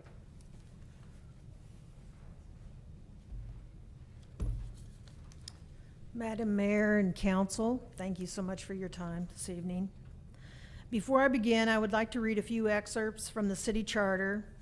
Council members, board members, and employees are agents of public purpose and shall hold office or employment for the benefit of the public. They shall not place themselves in a position which may conflict with their official duties or which may be a substantial influence to act other than in the best interest of the public. They owe an undivided loyalty to the public that they serve. In March of this year, I began to witness firsthand the destruction of the historic Rockwood Golf Course. For several weeks, I watched as life-giving trees, habitat, and grass itself were stripped bare from over 41 acres of a precious Westside Independence resource. Trees that straddled homeowners' property lines were not spared, as were a beautiful bed of cattails, owls and hawks' nests destroyed, a whole ecosystem destroyed, and much of it totally unnecessary, as many of these trees would have never shaded the solar panels. It is a well-known fact that the best use of land for solar farms is land that has no viable financial use and is located outside of city limits. Independence may very well be the only American city in the United States to have destroyed a beautiful green space and in its place installed a large industrial-grade 18,000 panel solar farm surrounded by a 6-foot chain link fence topped with barbed wire in the heart of its city in a beautiful residential neighborhood and right next door to a middle school. As it turns out, we were all naive in assuming the city council would do the right thing and was in the midst of researching green alternatives for the land, such as community farming, a city golf course, sell portions to the school system, maybe develop it as a premier disc golf facility, a dog park, a petting zoo, an outdoor space for civic activities, or just leave it as a park. I'm sure there are many, many options that could have been investigated. Maybe a local wealthy business person would buy the land and donate the land to the city and apply their namesake to the property to leave it as a lasting positive legacy for their family, but no. Instead, this council chose to hide the fact that you were looking to purchase the Rockwood Golf Course, destroy it, and install an industrial-grade solar farm. You willfully hid this action from the citizens of Independence by not bringing it up as an ordinance for vote and for all to hear, thus deleting the option of a referendum by the citizens of Independence to bring it for a vote. In addition, you allowed the developer to use a loophole in the UDO that allowed the developer to bypass the rezoning application, which would have led to the discovery by the public of your intent to install a solar farm, thereby hiding it from taxpayers. No, instead you literally hid behind closed doors and voted to destroy Rockwood Golf Course and install an industrial-grade solar farm in the middle of the city. At the groundbreaking ceremony, we were told that lush trees and evergreens and a beautiful walking path would surround the solar panels. That was a lie. There are now small, scraggly, dead evergreens every 30 feet, unsightly large weeds, and no walking path, just the remnants of golf cart paths that once carried happy golfers to the next green. The goal to be green is not a bad thing. It is a wonderful thing for our planet and for our communities, but it comes with a price and a precious responsibility to those it serves and for the future of the communities in which it resides and to the future generations it will benefit. The requirement to have 10% green energy for independence had a goal date of many years from now. As we now know, the solar farm took less than 6 months to be installed. There was absolutely no reason to rush to have this done. The city paid double for the Rockwood Golf Course what a developer purchased it for just a few months prior. And now we know the maintenance for all of the solar farms is going to cost us taxpayers well over $15 million over a 25-year period. In your rush to be the greenest city in Missouri and to have all the accolades that come with that, this achievement, you forgot the most important thing of all, your duty to the citizens of Independence, Missouri. Yes, Mayor Weir, you do have a fiduciary responsibility to the taxpayers. As a resident of the 4th District of Independence, Missouri, and considering the debacle of Rockwood Golf Course and the recent events in the news concerning taxpayer monies used for vacations by a council member, I am requesting that Tom Van Camp resign as councilperson for the 4th District. Thank you for your time. Madam City Clerk, will you please repeat the rules of addressing the council? You will not make any personal attacks upon either public officials or any other person. Thank you. Jason White requests to speak to the council regarding Independence Power and Light.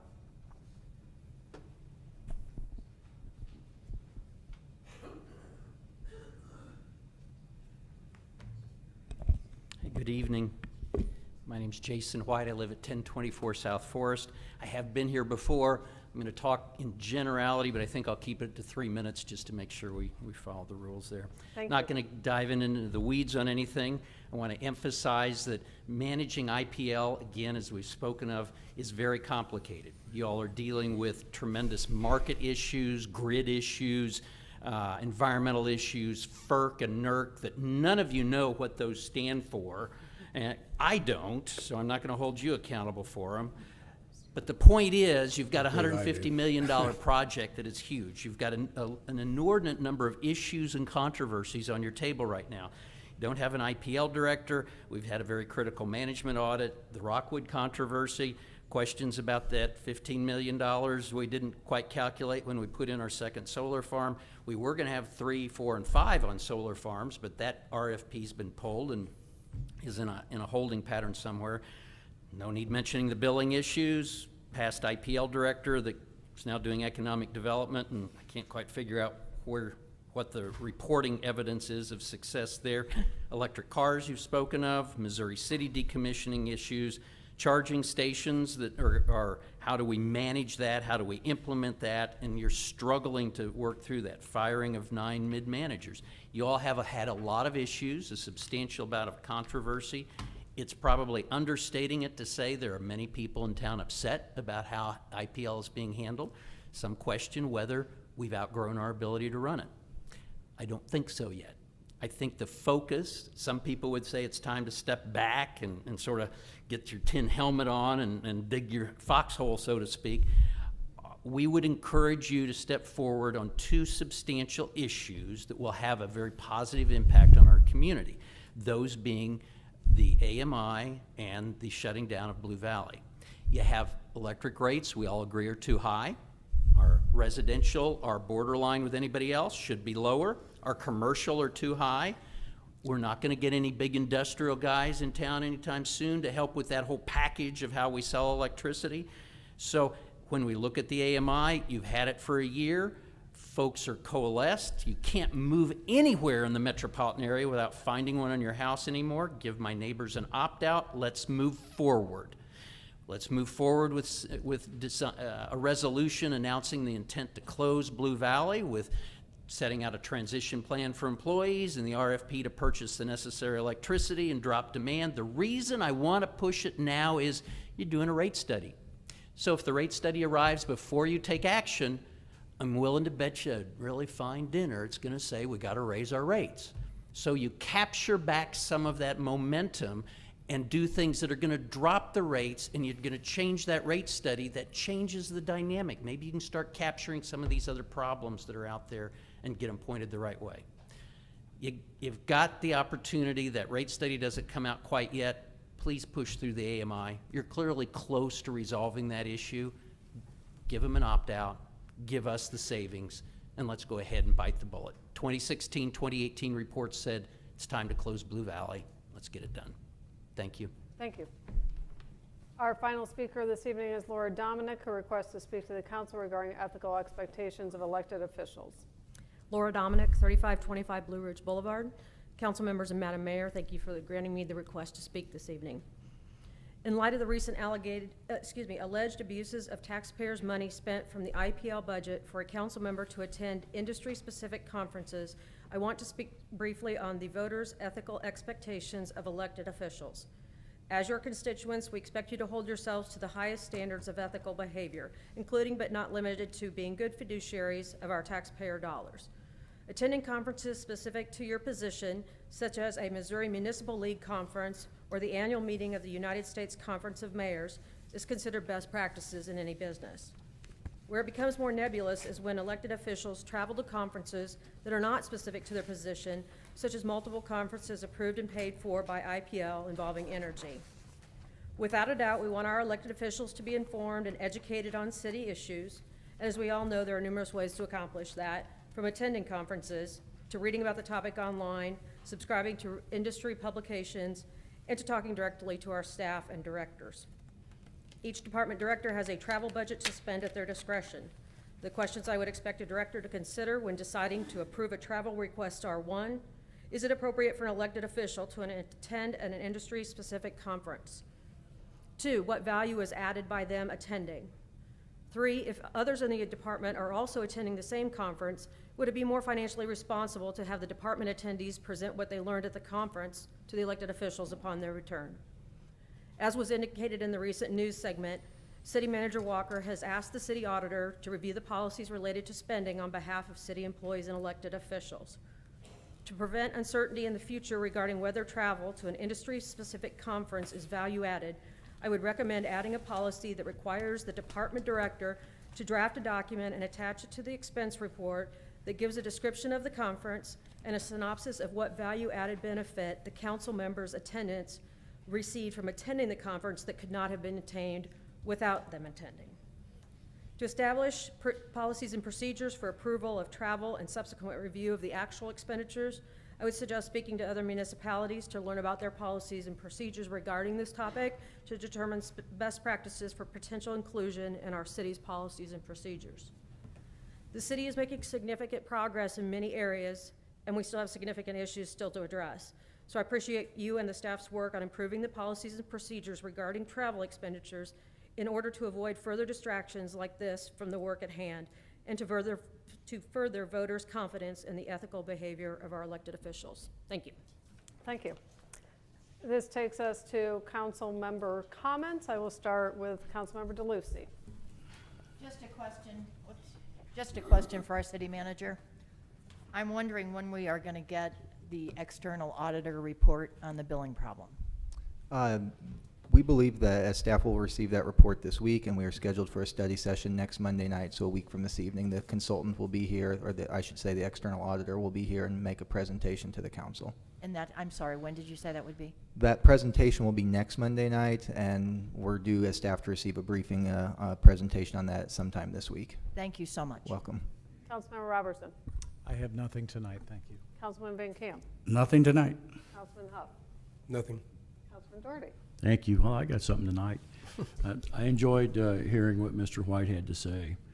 We're going to see that natural gas will take its highs and lows, and that will affect the generation of electricity, as we all run off natural gas. And we're one of the few cities, as it pointed out in the report, that pays a lot of money to read meters. Does anybody really know how you read a meter? And I thought, well, how is it? You see somebody traipsing through the woods and running up and writing down the little hands. So I said, how do they do that?